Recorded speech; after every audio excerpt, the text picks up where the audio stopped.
Well, good afternoon, everybody. Darren Saul here, your host of Playing with Perspective, the Suspended Animation Podcast, episode 128. And I have the lovely Ela Staniak here with me. Ella, how are you? I'm really well. How are you? I'm very well. Thank you so much for joining me on this Wednesday afternoon. Now, for everybody out there, topic of today's show is you are the one and only CEO of your life. And Ella's going to be chatting to us all about what that means to her and how she helps other people achieve that dream. So everybody that's wondering who Ella is and what she does, Ela Staniak is the founder of Feminine Leaders. She's a diversity and inclusion advocate and a keynote speaker. She helps female CEOs, execs, and business owners create high-caliber teams and accelerate personal performance through her 7-step self-leadership system. Her business has ranked in the top 8 of women's leadership businesses in New South Wales and ACT. So Ella, welcome to the show. Thank you so much for having me. I cannot wait for this. I know that we're going to have a fireworks conversation. Oh yeah, I can't wait. It's going to be a lot of fun. I can tell already. So Ella, before we start, I'd love to know about your journey. Tell everybody who's listening and who's watching who Ella is, where she came from, and how did you become this, this spokesperson for feminine leaders? Well, thank you so much. Thank you for your kind introduction. And I would love to. Look, today I am female leadership and performance coach, and Feminine Leaders is actually a fairly new addition to my business or / entrepreneurship project. I actually rebranded this year. Okay, really? However, I have been in space of empowering women for the last nearly 11 years since I moved to Australia. I just continue changing vehicles, how I do it. So for the first 10 years, I was in fitness space, climbing the ladder, running my own businesses. I worked a little bit in management and leadership. I definitely had such passion for fitness and just really figuring out that mind and body connection. Yeah. And eventually in my mid-20s, I also developed a passion for business. So I became that course junkie, the course junkie, who would just do so many personal development programs, workshops, but anything really business related. And I still have that obsession. Yeah, so you listen to a lot of podcasts, you read a lot of audio books, watch videos, all about business. Binge watch, love it. Binge listen, that's what I do too. Right. And I've worked in the last 5 years with extraordinary business mentors. So really it has been a progressive journey for me for the last 12 months now to be in space of self-leadership, what I call, and performance for women. Okay. But look, things have not always been easy for me. I do kind of now joke that my life has been preparing me to do this whole my life. Yeah. I have had a lot of adversity in my life from very early age. Yep. So I was born and grew up in Poland, and the family dynamic was difficult. My father had a drinking problem, and my mother was really the very healthy female role model in my life. Unfortunately, both of my parents passed away when I was a teenager. Sorry to hear that. Thank you. Now, I learned to search for silver linings in my life, in any situation. It is, I believe, a skill and a gift that I have.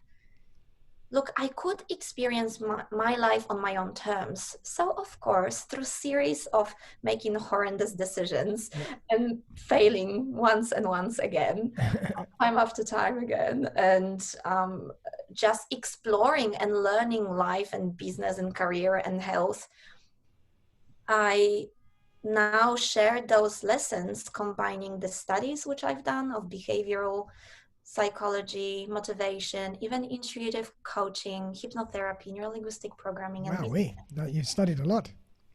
I still do. You've been busy. I know, I try. Wow. So Feminine Leaders is really a fairly new aspect, what I believe to be in space of leadership and performance.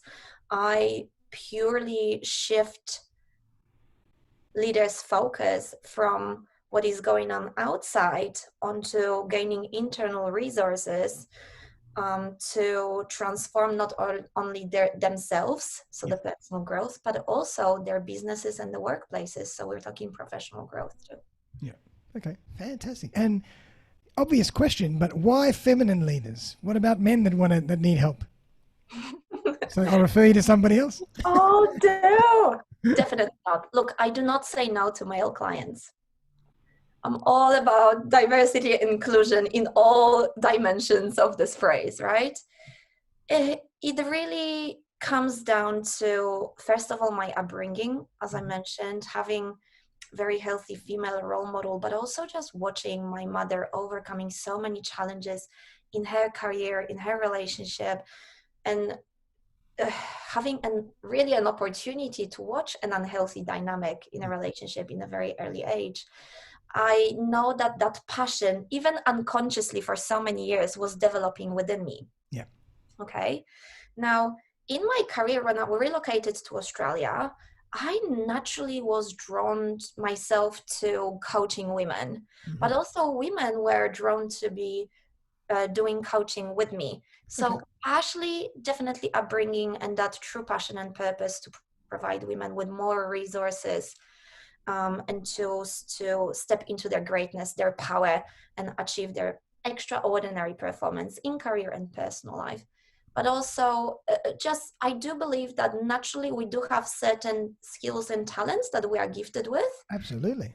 And I believe, is connection. And I know that most of my clients struggle with connection to self and then connection to others. Yep. Yep. And that's actually interesting because I would assume that women would be more closely aligned with connection than men would. Correct. But I suppose it's still a gap in terms of, achieving what they really want to achieve in their life. Is that right? Look, feminine and masculine energies are not determined by gender. And True. I know that so many men do not like to hear that they do have feminine energy within. We all do, feminine and masculine. Yep. Those energies are both great. They have great qualities. They're just opposite and different. The key is to learn where to draw from which energy. I love that. Examples. If I need to get things done in my business and I need to be directional and I need to focus and I need to focus on a single task, get things done. That's male. That's masculine energy. Single focused, fixing, very directional. One track mind. Totally. No multitasking. No, too hard. And the feminine energy is very capable of multitasking, so flowing from one project to the other, and in the meantime making a phone call and talking to a friend, right? Feminine energy is all about gathering, nurturing, understanding the process, not as much outcome driven, but also enjoying the process. That's why. And being in touch with how it feels along the way, as opposed to just what you're achieving. Exactly.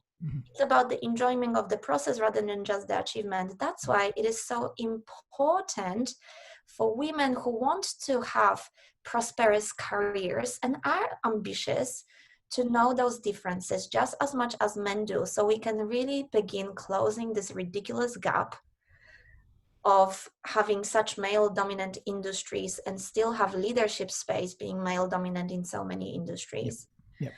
Look, that space is changing so much right now. I mean, 10 years ago, we were in a very different space of that, women empowerment, but also men understanding and encouraging and knowing where that feminine aspect of whether corporate or business, where this is handy, right? That's why women may make extraordinary business owners and leaders, just like men do. We are all equal. The key is to understand how to use our skills and qualities. So look, I often talk about growing ourselves and expanding vertically, which is consciousness, and horizontally, which is skills and capabilities. Nice. Men and women. Love it. And you touched on a really good point. I mean, as you said, men and women all have a mix of masculine and feminine energy. I was listening to a great podcast the other day that was saying pretty much exactly the same thing. And it's about self-awareness, as you said. It's about people understanding what characteristic they're exuding right now, and is that going to be the right one to achieve a particular goal. So if we can all be self-aware enough to draw on what we need when, that's an incredible superpower. I always say self-awareness is a big superpower. But in terms of feminine leaders, do you think we have still too few feminine leaders these days, or are we really starting to ramp up the numbers? We definitely are starting to ramp up the numbers, but it's not going to take us 5 or 10 years. Mm-hmm. This process has been slowly progressive, and it's just going to take us, number one, education, number two, consistent implementation. Yep. To make sure that we do have diverse work environments, that we do have women who do pursue their career goals and do pursue their dreams. There's been this big report done, and I believe it was actually published by Forbes as well, how most of men apply for jobs only having met 60% of the criteria, where women only apply for their jobs meeting 100% of the criteria. Wow. And when asked why, yeah, I'd like to know. There was really no reason apart from that men decided to, and women didn't feel like they were good enough or worthy to. Yep. So men are they're more bold in that way and say that's good enough, whereas women were more cautious and probably analyzing too much and undervaluing themselves and what they bring to the table in the organization. Correct. Wow, that's crazy. 60% versus 100%. Yeah. Would you believe it? Yep. It's so amazing that I put it on my LinkedIn profile in my about section. Yep. Very good. And so tell us more about your 7 steps for self-leadership. I'd love to hear more about these 7 steps. Break them down for us. That's amazing. So thank you so much for asking. First of all, I think it's just healthy that I'll explain what self-leadership is. Sure. Self-leadership is a ultimate state of taking charge for the results that we produce. So aiming for exceptional results. And I talk about my self-leadership model, which is based on 3 elements. The first one is taking responsibility for our decisions, for our actions, and how we feel. The second one is discipline. And that is really based on consistency, sustainability, and self-accountability. Nice. And then the third one, which is, once again, not that very common in space of leadership and performance, is emotional intelligence. Yep. So I talk about what we just touched on, becoming a very healthy, consciously aware human being, having huge awareness of our emotional home, and just knowing how to emotionally regulate in changing environment. I like that. Emotionally regulate in changing environments. That's great. That's very powerful. I like that. Yeah, no, I'm glad you like it. You can steal that. That's okay. I'll give you credit for that one. But so that's the 3 main pillars within your 7-step strategy. So yeah, to build on that, I developed 7-level self-leadership scale, which is really connected together to the self-leadership system. Gotcha. And I purely developed that scale to allow clients to realize that they do have different levels of empowerment / stagnation and stuckness. And this is for clients to realize where they are at. So where the 7-step self-leadership system comes in is that step number 1 and 2 are really connected to self-leadership scale. So the first 2 levels are really lostness and disempowerment. Okay. This is where we are in space of having an issue, underperforming, feeling frustrated, not knowing why, and we are in a huge space of disempowerment, right? Rather than searching for solutions, we focus on everything that is or isn't happening. Absolutely, yeah. Right? in this step, or in these two steps, I allow clients to just tell me their story, what I call empty out. Yep. Just to What I vent, let it out. vent, and I write it all. So Okay. what I'm looking for in there is how the client languages their problems. What is their emotional attachment to certain events in their life? Yep. So I'm really searching for their thinking processes and their emotional standards. And probably patterns. If you hear the same thing coming up over and over again, you think, there's something there. Correct. And guess what? In usual, I can quickly identify what areas of the self-leadership model of the three, and then three in each three of the elements, Gotcha. what areas are missing. And sometimes I even ask them to rate them from 0 to 10, right? Okay, great. Then moving forward, we are going into the space of awareness, which is on self-leadership scale, level 3. Awareness is really a moment of going, oh, so that's my truth. This is what is happening. Awareness provides us with brutal truth often, but also it's a starting point. Okay, if I know what is going on, I can now move forward. Yep. From there, we are looking at readiness. Readiness and implementation, which is the next one, also go hand in hand together. An interesting note about readiness is that most of us sometimes stay in state of readiness for years or even decades. Absolutely. Is that I say to myself, okay, I am ready to move forward. Yep. I know what I have to do. I'll start on Monday. It's time to make the first step, and nobody makes the first step. Yep. And I find that a lot as well when I'm talking to people. That's the biggest issue, and I find that in myself. And sometimes I have to push myself over that edge and take that first step. And after that, the second and third and fourth and 10th step becomes so easy, and you actually enjoy them. But you have to take that first one. Exactly. And the reason why we stay stuck and stagnant in this space for so long, it's because this is where really our two identities collide. The old identity of the person who was in inaction, and the new identity who is in the process of forming. Yeah. And I suppose the longer you have been in that previous state, the more energy it takes for you to change. It's an enormous mountain to climb, but if you do it, you never look back. But it's hard work. I mean, that's why I understand a lot of people don't get out of that state. That's right. I couldn't agree more. And this is exactly when we need all the accountability we can get. So I often say to people, self-accountability comes later. First, you've got to be accountable to somebody else, whether this is a family member, a business buddy, accountability, somebody else, coach, correct.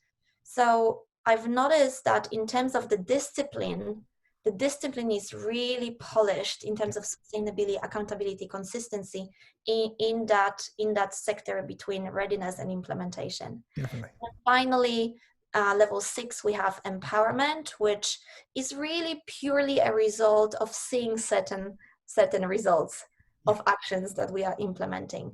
And finally, level 7, we have self-leadership, which we explained a little bit earlier on. Super exciting moment where we are self-accountable, we take responsibility, we do not give our power to any external factors, including politics, economy changes, other people in our life, situations, pandemics, correct. Anything. So there is nothing that happens to us in this consciousness growth level. Wow. And it's amazing because we just continuously execute at a high level. There is no mediocre actions, not like that, nothing like I'll do it tomorrow or I just don't feel like it. There is a plan of action, we execute, and it just flows forward. Gotcha. And so how long did it take you to develop these 7 steps? As you say, you've probably been subconsciously developing them all your life, but how long did you actually take to consciously say, okay, there they are? So you're going to love this. Look, I often say that I was lucky / privileged that I began my career working in fitness industry. Fitness industry just teaches you so many elements of your mindset and also knowledge on how to accomplish goals. It teaches you that really the results only come when you take action and implement. It teaches you how to get up when you fail.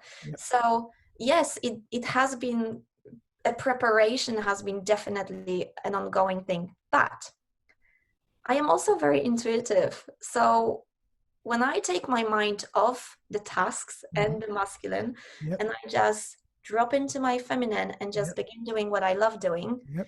and it often happens in the weirdest places, like a shower or driving or going for a walk, Yep. those ideas just flow in. And that's pure Absolutely. connection to intuition, pure connection to creativity. Um, Oh, and 100%. For me, big that's they're exclamation my mark. best times.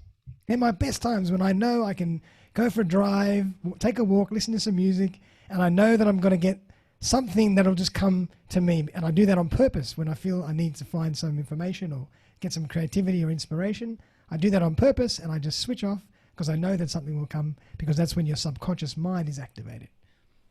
Beautiful. I absolutely love it. Yeah.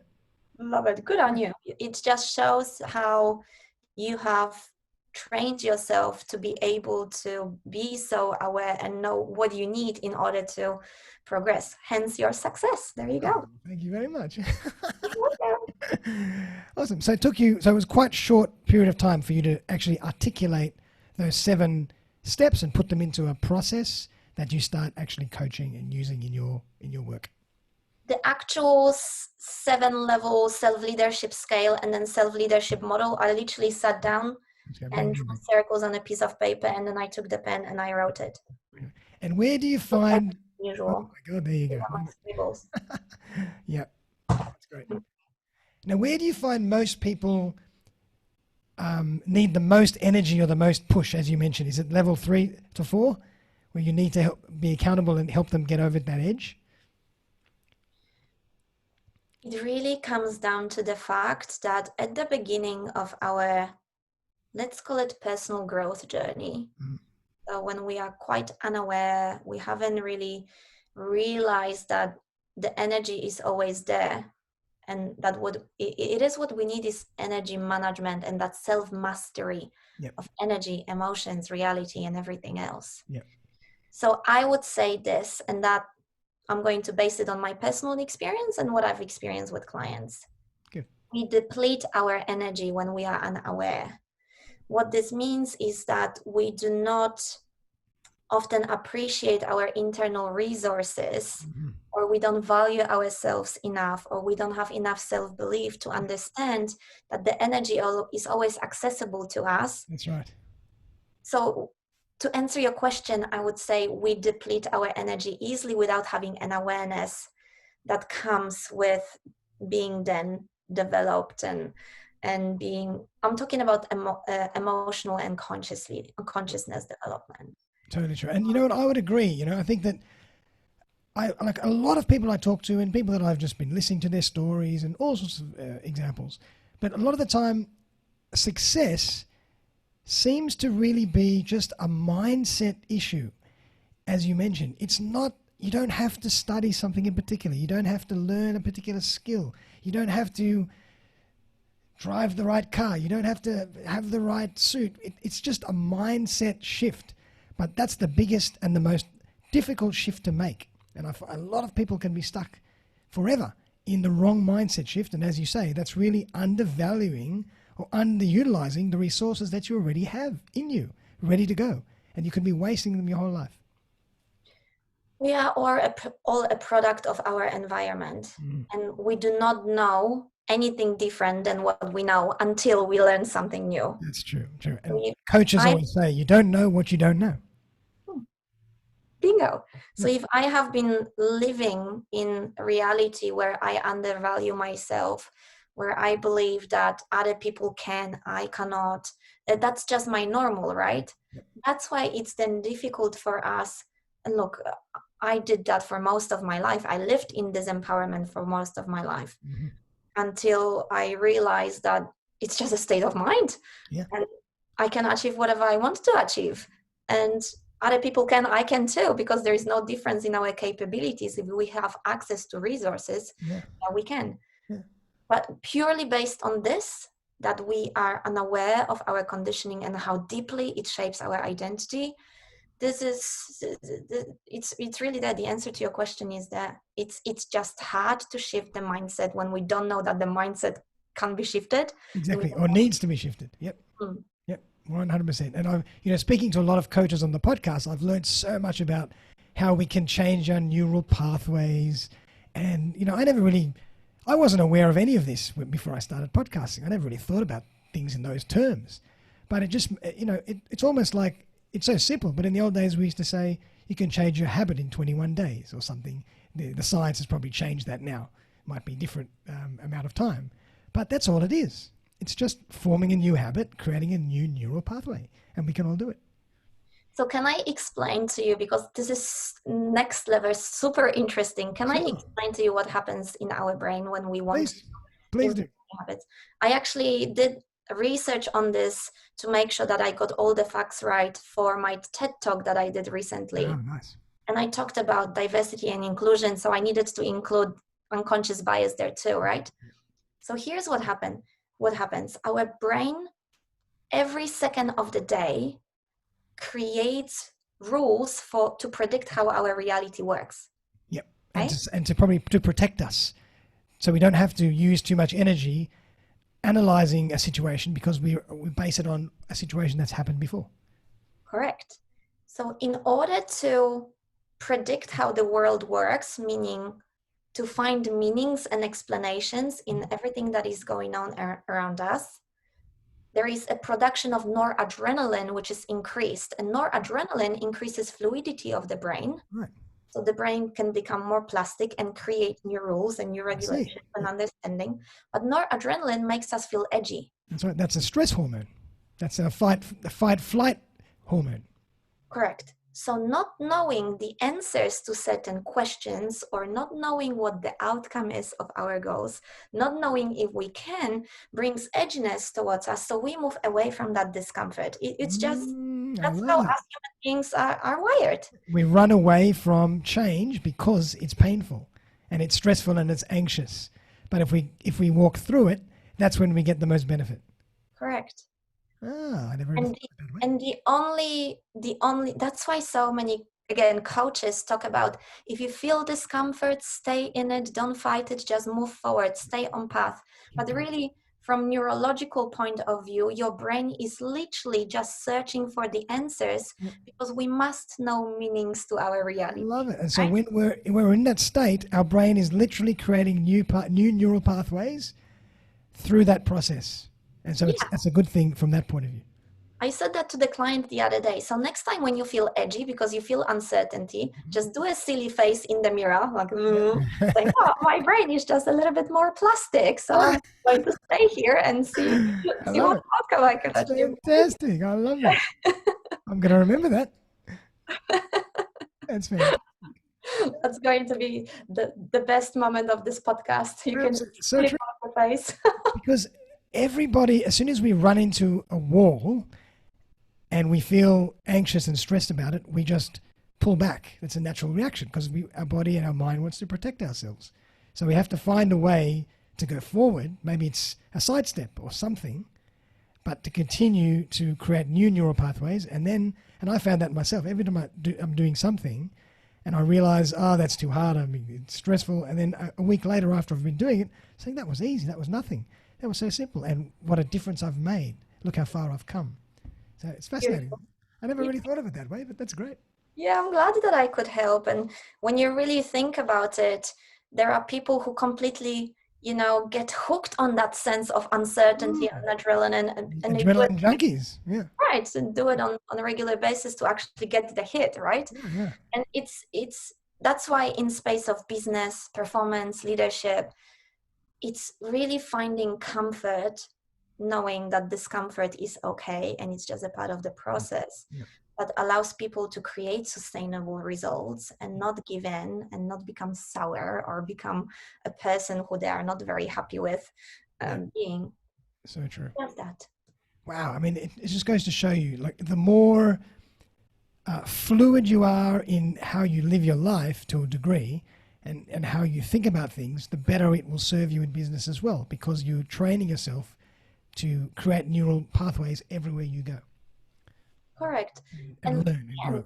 and our brain is designed to do so. The Mm. whole idea of fluidity in the brain is the learning and growth and development. Yeah. We use this in safe environment when we learn how to play an instrument, or when we read a new book, or when we have a conversation, or in so many ways. But when the environment is safe, we don't really notice that as much, right? So true. So true. Wow, I love it. So now I'd love to hear a story, Ella. Have you got a story about one of your clients that you've helped through this 7-step process, and show us from the beginning to the middle ground to the end? And I'd love to hear that journey. Yeah, of course. So look, there's been it has been an interesting journey, definitely. In my era of being in fitness industry, I really focused on helping women change their relationship with their body. So in fitness space, we call it weight loss, reshaping. Yep. But my take has always been creating confidence and self-love. Nice. Rather than giving you just one story, if that's okay, I would love to give you just a couple, and so I can paint a picture of how well this model fits in Perfect. different areas of transformation. Great. I have had clients who began coaching with me Mm-hmm. in state of self-hatred, Right. Wow. not even not valuing themselves, or not even liking themselves, just complete self-hatred. Yeah. God. To go within a period of a few months to the state of self-love and valuing self, and just waking up in the morning and loving the person who they are. And these are the moments that are really rewarding, because that then has this domino, the ripple effect on other areas of their life. For sure. Right? Now, in space of business, I've had clients closing thousands of dollars in sales from the first 2 sessions. Wow.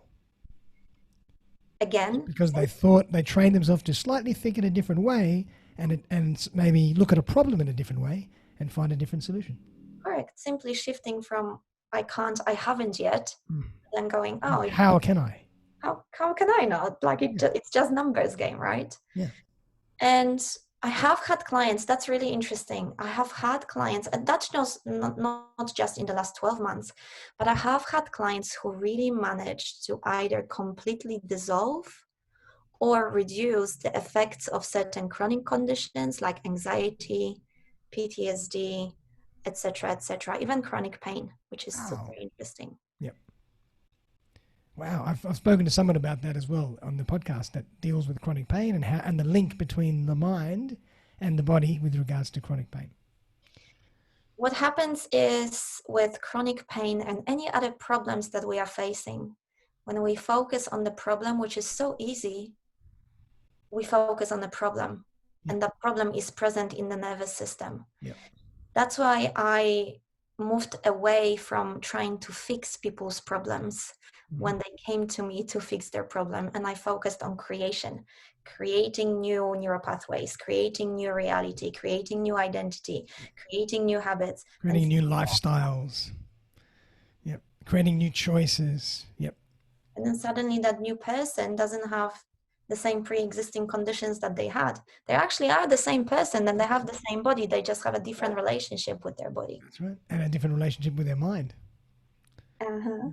Fantastic. And do you find, how common is it that people regress after a certain point of time? Do you have to keep coaching them regularly to make sure they don't, or what's your take on that? Love it. Love the question. And I'm so glad that you asked, because I feel I do not talk about it often enough to really spread the message in a very strong way. Mm-hmm.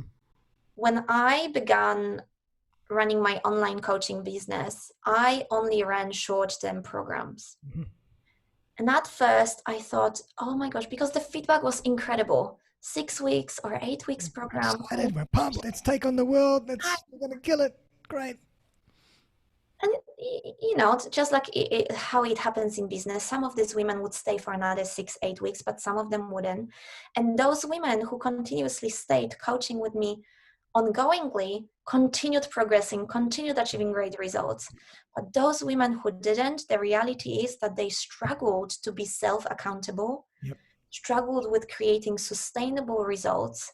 And lastly, as soon as something significant happened in their life, and things happen, right?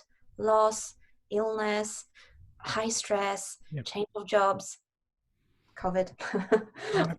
whatever else happens.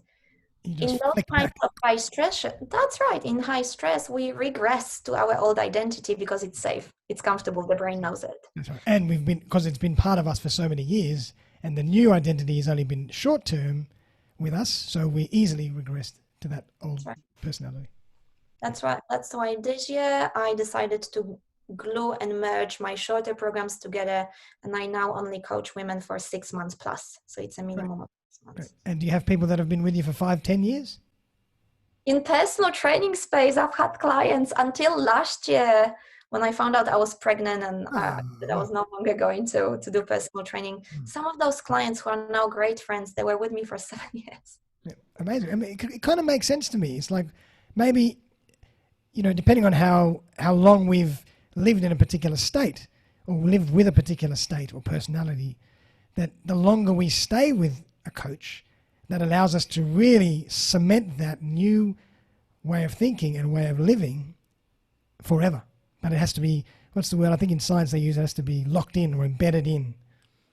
That's right. And it was really also surprising to me how the fact that we took our businesses online and my coaching business now fully became this, which is video and phone calls, so video and auditory, how the same level of closeness was developed between myself and the clients who have been coaching with me purely online are still getting the same level of results and are still loving it and are still feeling the connection. And that's the most important part, the connection. And that's actually, I'm glad you brought that up, because I was going to ask you, how have you felt that things have changed the more online you've been working? What are the pros and cons of that? Anything you want to talk to us about? That'd be fascinating. Totally. Yeah, totally. I know that for so many of us, and I want to be very careful when I talk about it, because this year has taken many people's lives, right? COVID has been very, very challenging to people. People Absolutely. have loved their family members. They have lost the jobs. Yep. They have, there's a lot of fear and uncertainty in our society. A lot of struggle, a lot of stress, really tough times. Yep. However, for myself, it was, if it had to happen, it was great for me that it happened in 2020. My son was born in March, so literally a few weeks before the lockdown. Thank you.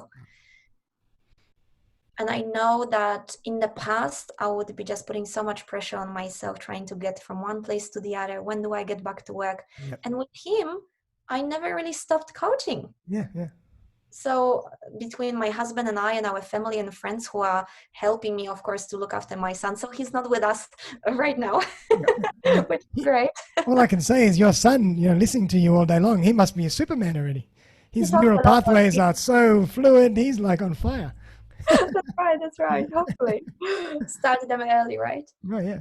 So for me, it was great because, as I said, I was doing coaching until I went in labor, and I did coaching pretty much from week 1. Right. So that was amazing. Look, and I do know that pregnancy, it was a gift, but it also, at the end, it presented certain challenges in terms of body mechanics, right? So it was an amazing change for me. It was also lucky because suddenly online coaching, and I'm not talking about automation, but having an coaching through virtual means. Yep. Yes. It became an avenue, an opportunity for people, because when people couldn't see their usual practitioners, acupuncturists, therapists, counselors, massage therapists, I mean, we all need the sense of love and belonging and support. And luckily we had that opportunity. So my business in the first few months of COVID, it really grew. Wow. with a small and as well, you were able to tap into all these global clients that you might never have had access to or never had a way of working with. I always say that I don't think I would speak at all these global events that I spoke at the last few months. That's right. And this is pretty funny, representing Australia, probably representing Australia. But I don't think that this would happen so quickly in my business if it wasn't for the fact that these beautiful event organizers out there decided to still persist Yes. and run their events online. Yep. Now, disadvantages, I do love being with people. I do love being face to face. Last year I launched my own network called Unstoppable Women's Network here in Sydney. Nice. And we were running monthly face to face events designed for women from all walks of life.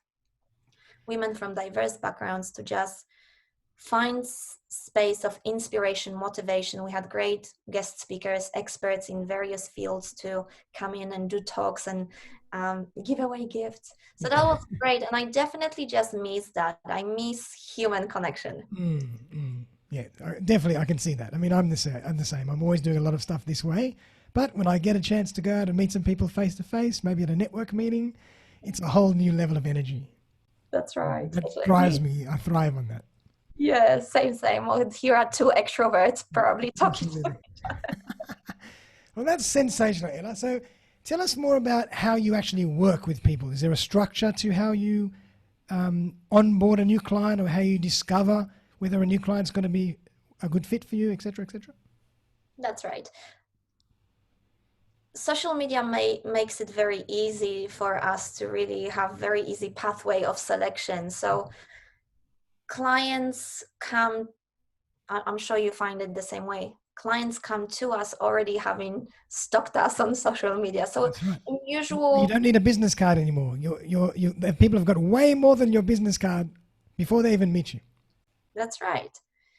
However, I always take clients through a complimentary, what I call self-leadership accelerator consultation to really see if this is a right fit for both of us. I only take on clients who align with my values, clients who are ready to be coached, clients who are open to take on feedback. Good. I like that. Thank you. How do you test that? You test that on the session by providing them feedback. All right. I like that. And you see how they react. I like that. That's cool. Correct. So what is not coachable is a certain approach. Yeah, but, or Mrs. or Mr. I know it all. Yeah, I've done that. I know. But these are not set definite no's, but when I check on that factor and it just is, and there is no openness to coaching, then there is no point. I won't be able to help them, and it's just not going to work. And I definitely work only with women who are fully ready to be dedicated and indulge themselves in the program, because it is work. Sure. It's not casual. It's not, sometimes it's not, maybe I'll do the work, maybe not. You've got to do the work, because our clients and their results are our business card.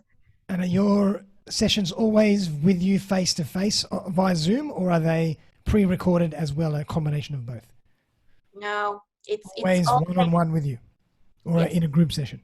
Correct. Great. Yeah. So there is component, I do pre-record certain videos of my old programs that is there accessible, but it's not really a major component of a coaching program. It's all mentoring. Yep. It's got to be done. They've got to show up. They've got to do the work. And if they don't do the homework, they've got to explain why. You hold them accountable, and that's what's good. Yep. I mean, that's the whole point. I know myself, my greatest mentors in my life I've had were those mentors who were a little bit hard on sometimes on lack of results, and that drives people. Responsibility drives people, and if we are not ready to take on that responsibility, then we're not moving forward. We're stuck in the same place. So true. There's a great saying. What is it? When the student is ready, the teacher will appear. I love that saying. It's such a cool saying, but it's so true. That's right. Isn't it it's Buddhist saying? I think so. I think it is. Yeah, I think it is a Buddhist saying. When the student is ready, the teacher will appear. And so in your discovery session, you almost assess whether the student is ready. Well, we have to, and I also need to, for myself, I need to find out exactly what their problems are. So usually in the first session, I have a pretty good idea of what is really underlying problem. Whether this is more in the space of their career or they do want to focus on their personal performance. Either way, in the first session, I already have a good idea of what is going on underlyingly, subconsciously. So sometimes I do not straight away deliver that message because sometimes it does require a certain level of growth for the person to understand what this means. However, for myself, it's a discovery session that goes both ways. I love it. And look, if it's not a good fit, I still give clients great tips on what they can do to implement or what they can do to move forward, or I refer them to someone who I believe is more suitable. Or things they can think about maybe before they, move forward in a particular direction. Correct. And they might come back to you in a month and say, I'm ready now. Or not. They might coach with a good friend of mine. Who knows? Fantastic. Well, Ela, thank you so much. It's been an absolute pleasure having you on the show. I've learned so much, and congratulations on the birth of your son, yes? Thank you, yes. And tell us a bit about how we can actually find you and work with you. What are your links? And of course, we're going to put all that in the show notes for everybody as well. Yeah, amazing. Look, the easiest way to find me is on LinkedIn or Instagram. And I know the name spelling is challenging, so we'll put the links everywhere. And I'll also share with your listeners a direct link to my calendar, so everybody is more than welcome to book in their self-leadership accelerator session. As I said, it's my gift to your listeners. It's non-commitment discovery session to figure out if it's a right fit. Awesome. And before you go, tell us a bit about your TED Talk, because I'm going to put a link to that as well. Thank you. Well, it was a virtual event. A virtual TED Talk, was it? It was a virtual TED Talk. Wow. So it was organized by an amazing, incredible man, Gary Doherty, in Northern Ireland, in his hometown, Derry, Londonderry. Wow. It was women's TEDx event. Nice. I was very privileged to be surrounded by women and the gravity of their stories. We talked about anything from, once again, difficulty in upbringing through to journey through IVF, hardship of motherhood and business and how we juggle that. We talked about diversity and inclusion. Nice. So it was a very empowering event. I mean, I was really brought to tears by every single talk. So I cannot wait for the talks to be properly edited and approved by TED as platform. Wow. Probably another week, and they will be publicly posted on TED platform. So we can't actually see them yet. Not just yet. Not produced yet. Right. That's right. So the event was live streamed at the time, but TED, as we know, there are a lot of policies and regulations that us as speakers, but also organizers need to meet. We're talking from them cross-checking the information that we provide through to the name of the talk. It's interesting because if TED doesn't like the name of our talk, they will rename it better. Is that right? Okay. It's very interesting. That's no good. But it's just a matter of a couple of weeks, and it's just out there, blasted to 27 million of people. And how long did you speak for? 12 minutes. 12 minutes. So everybody had 12 minutes, and you did this one after another in a live streamed event. That's right. The locals, there were a few women who live in Northern Ireland, so they were there standing on the red dot, and for us, cool. Just on the background,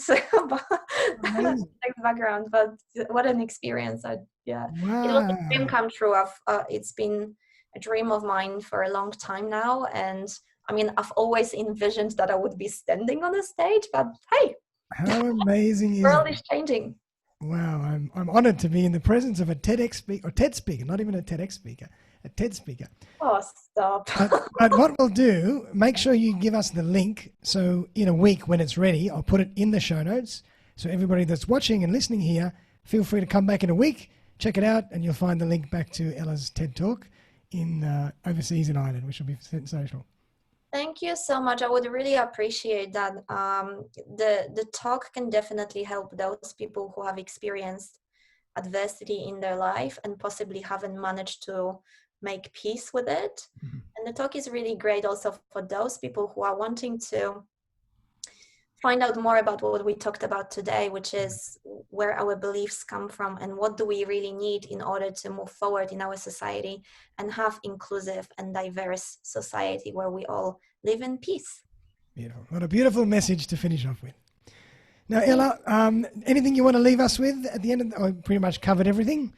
I'll put all the show notes, all the links to everything in the show notes, and in a week's time, we'll put the link to your TED Talk. And once again, I just wanted to say thank you very much for coming on the show. It's been an absolute pleasure. I've certainly enjoyed myself. I've learned a lot, and I'm sure the audience has as well. So we really appreciate you coming on. Thank you so much for having me. I am beyond grateful. It's been great talking to you, Darren, as always. And thank you so much for also sharing the links with your listeners. I cannot wait to connect with any of them. And if anybody has any questions about what we talked about today, please connect with, I'm going to say, both of us, and so we can just help each other grow together. Absolutely. Beautiful. Well, everybody out there you have it, Ela Staniak. And we'll see you very, very soon for another episode of Playing with Perspective, the Suspender Nation podcast. Bye for now.